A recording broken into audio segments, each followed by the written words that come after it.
Hey guys, howdy do? I'm Karen Adamski with ShamaMama.com, and today I would like to talk about crystal grids. Crystal gridding has been around for thousands of years, and actually I had never heard of it until maybe 2 or 3 years ago, so it was kind of new to me. But really neat ancient technique of working with crystals.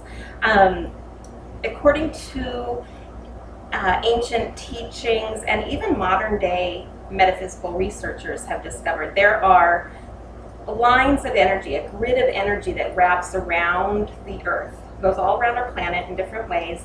And it's interesting because where these lines of energy intersect in certain points, that creates a very powerful energy matrix. So there's all this really awesome energy surrounding our earth. And what we can do through crystal gridding is tap into that energy and really use it almost as an amplifier for our crystal work. So it's a very powerful tool. It involves sacred geometry, and that's a whole other fascinating topic in itself. But you know, you may have seen the seed of life, the flower of life, a hexagon, mandalas, you know, all those sacred sources of geometry are actually evident in that energy field that wraps around the earth. So it's really kind of cool. And I'm just going to show you some of the grids that I've put together. Now, you don't need to do anything really this fancy.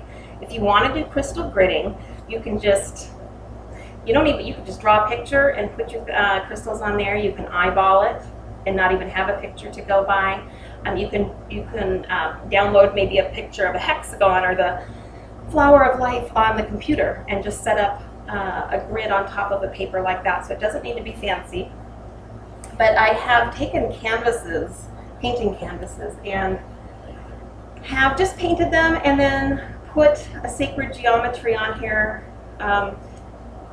just based on intuition. You know, there's no right or wrong way to do it other than being geometrical in form.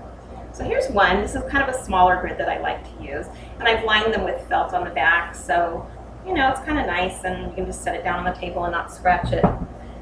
This is a larger one. I don't use this one very often. I don't know why, but I don't know. It doesn't really talk to me. I use this one more than the other. So these are just some samples of what I've done. I do have a couple others, and I think they're outside, but I just thought I'd show you these as kind of a sample of what the foundation of the grid looks like. So typically I would use a crystal grid when I'm doing remote healing for somebody or when I'm trying to manifest something. So those are probably the two most common things. And the great thing about crystal gridding is you can manifest just about anything. The one thing that you want to keep in mind is that you want to try to stay away from altering somebody else's free will when you're trying to manifest something. So when you have your intention in mind and say, I'm going to build a crystal grid on here, and I want to welcome more love and acceptance into my life, that would be perfectly fine, because that's me and that's my intention for myself. What I don't want to do is say, I'd like to welcome more love into my life, and I would like Joe Blow down the street to fall in love with me. That's not okay, because you're affecting Joe Blow's free will. So you just want to make sure that your intention is really just for yourself, doesn't affect the free will of anybody else or bring them into it in any way. And so that's really the one thing you want to keep in mind. Other than that, you can't really go wrong here. So, so what I'm going to do is I'm going to move the camera, and then I'm going to build a couple of grids and show you how it works, okay? So we'll start with this small one. And let's see here. All right, I think you can see that pretty well. So, you need a few things for making up a grid. You need some sort of foundation if you choose. If you want to just use a cloth or something without any lines on it, that's fine. You need a center stone. That is the most important thing, because that's going to be like the battery for your whole grid. And then you need surrounding stones and some sort of a wand to spread the energy evenly and activate your grid. So I'm going to get started first with, I'm going to make a money grid. This is one that I have done in the past and I've had great success with it. Crazy how it works, but I don't really care. It works. So this is one, I call it the money grid. And I'm going to start out in the center of your grid is where you want to place your main stone. So this one, oh my goodness, I'm drawing a blank. It starts with the letter U. It's a really cool stone. I'm going to have to just write the name of it up on the screen here. Eurolite, something. Oh, I'll have to look it up. I'll put it on the screen. But it's kind of a magnification stone. It's really neat. When you put it on, this one's kind of thick so you can't see it, but if there were text and you put it down, you could look through the top here and it would magnify the text. It's just really, really neat. So I would like to magnify my money. I would like to manifest a lot more. So I'm going to put my money down there and my stone here. So I love this. It works every time. So my intention with this grid is going to bring in abundance, welcome an abundance of money to my life in the month of July. So that's my center stone. Now what we want to do is take additional stones and place them around that middle stone. And they need to be you know, kind of following the geometric form. So these are selenite, and those are really good for keeping negativity away and bringing in abundance. So that's a good choice for this. And then I always like to use clear quartz crystal in every grid, only because it really is like just such a what do you call it, like a battery, like a charger. It just really amps things up. So this I'm putting in the corners to just really get it out there to the universe and get my message and my intention out there. In terms of where you set up your grid, you want to be sure to either, I just put some thought into it, you know, maybe put it in your sacred spot, whatever that spot is to you. Certainly a spot where it's not going to get messed up by kids or pets. And a lot of times people will place it so that it's facing north. I like to do that in my bay window actually, and I found that especially for remote healing purposes, I found that to be very, very helpful. So, so this is just a simple basic money grid. So that's done. Now to activate it, what you want to do is take a wand. So this is my wand made out of willow wood branch. It has a clear quartz crystal on this end. It has a rutilated quartz on this end. And then these are just showing the different chakras. It's a kind of an adornment there. If you don't have a fancy wand like this, that is okay. You can use another pointed crystal. Here's a citrine point, so you could use that as a wand. Here is a clear quartz. Whoops, where are you? Hello, clear quartz crystal. You could use that as a wand too. So you don't have to get super fancy. I love my wand, so I want to be super fancy. So what you do, this is how you activate it. You want to take from your center crystal and start with the north and activate each stone. So you don't even have to touch the stone with the crystal here or with the wand. You just want to wave it over there. So you're getting that energy from the center stone into each one. And then you want to connect those outer ones. So basically you're just really getting the energy running fluidly throughout the grid. And that's how you turn it on. Now if I weren't talking here to you, what I would be doing, this is what you want to do, is think about your intention. So I welcome an abundance of money into my life in July of 2014.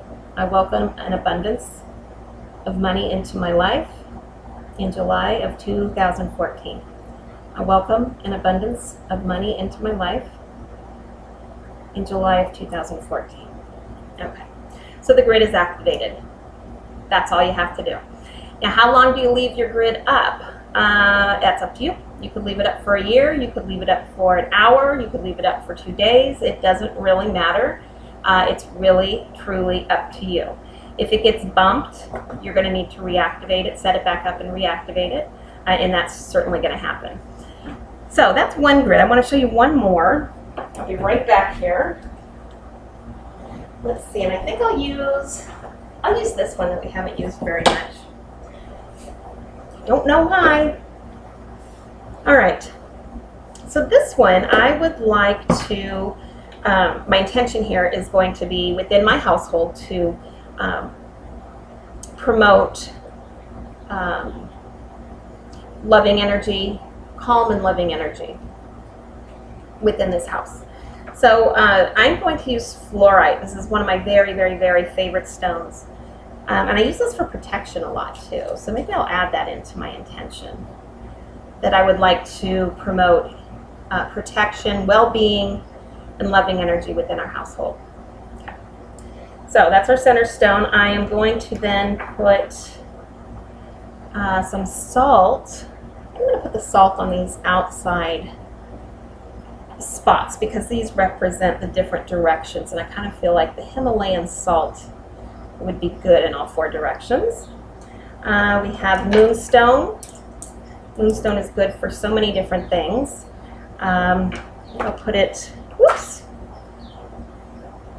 on the second circle on these diagonal lines. See how this helps to have like a grid drawn out because you can just easily place things.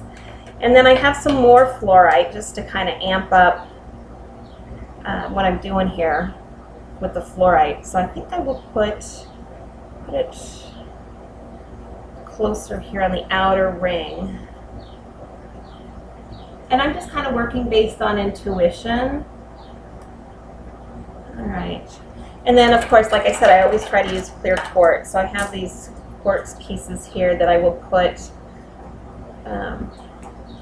on the outside. I always like to make the points going out like it's spreading the word, spreading the good juju around.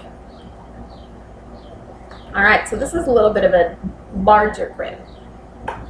Again, we're going to activate our grid. Start with the center stone. We go that way. To the moonstone, over to the crystal, the fluorite, to the salt. Okay, and again, if I weren't talking here, I would be stating my intuition and really giving it some good thought. That I welcome protection, an abundance of love and calming energy into our living space, into my home. Okay. And then I just want to kind of make sure you're gathering everything here. I like to always work in a clockwise fashion. All right, this one I'll probably leave up for some time just because I like the energy of it and I can feel it. I can feel it already. It's great. So that's what a crystal grid is all about. The only other thing I really have to say about them is, let me let you see me. Let me see you guys.